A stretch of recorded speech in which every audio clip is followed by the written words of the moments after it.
Hi, welcome to Rick Snyder's Washington on YouTube, where you get the whole story. So please like, share, and subscribe to the channel. Appreciate it.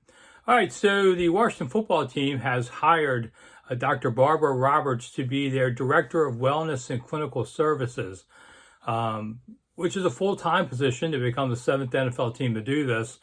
And people are talking about, wow, it's great that they're hiring someone to do mental health. Let me just back up the story a little bit. 1997.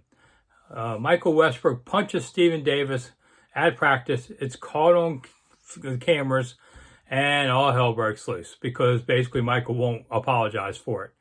And among the things they did was they assigned a counselor to deal with Michael's anger issues. But that aside, the woman actually stayed around for about 3 years. When Dan Snyder's regime came in, she disappeared along with a lot of other people. So here we are 20 years later coming back to this point. I saw the first time back in the 90s when the lady was there. I got to see some of it up close because back then we were at training camp in Frostburg, and the players ate in one section of the cafeteria and reporters and anybody else ate another room section. That way everybody has their privacy. And when players wanted to speak with her, they didn't want to do it around their teammates. So they came over to the side and sometimes sat at the table next to me, feet away. So I'm not trying to overhear their conversations, but, it's right there in front of me.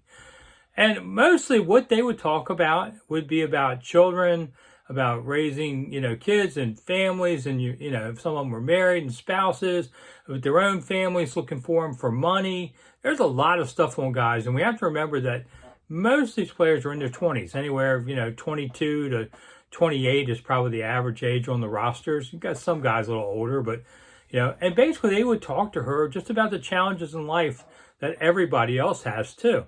And I felt that she did a really great job helping them kind of work through some things. Because you have to remember, the pressures on NFL players, it's not about the games. The games are the easiest part for them. It's dealing with the fame and fortune and money and all these things. They're away from home. They often have no family with them. They're not always sure who they can talk to about things. And she gave them a chance to talk, candidly and just give them some advice. And I thought it was a great thing. I was sorry that they stopped doing it because everybody kind of used that help. In your 20s, I think it's one of your hardest decades. We always talk about teenagers. But I think in your 20s, you're starting a career, you're starting a family, you're doing a lot of new things. It's a tough time in your life. And then, not everybody's picking on you and wanting your money and wanting a piece of you. There are players whose families think, well, you're rich now, you can take care of all of us. I remember one player talking that he was paying for 17 cell phones. I mean, it's the kind of stuff that goes on that you'll never see watching games, So I think it's a great thing that Washington has brought this lady on. She's going to talk to the rookies initially, but she'll get through the roster, and it's going to just be a good sounding board for them, and it can't hurt. And we see the mental pressures that a lot of things come out. The pandemic was kind of like a restart in some respects, I think, of our society, and we're seeing this come out, and there's a lot of aggressive behavior, I guess, pent up. Look at all the incidents on the NBA courts lately, and in baseball fields too. People running out there and starting trouble, and you're like, where is this coming from? Where is this sudden attacks? Well, it's kind of always been there. We just haven't focused on them as much.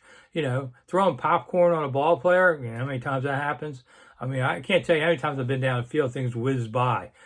People yelling ugly things, that you're just like, wow, I know you paid a ticket to go see the game, but wow, do you really think it's okay to yell such ugliness at people, and even for your own stuff?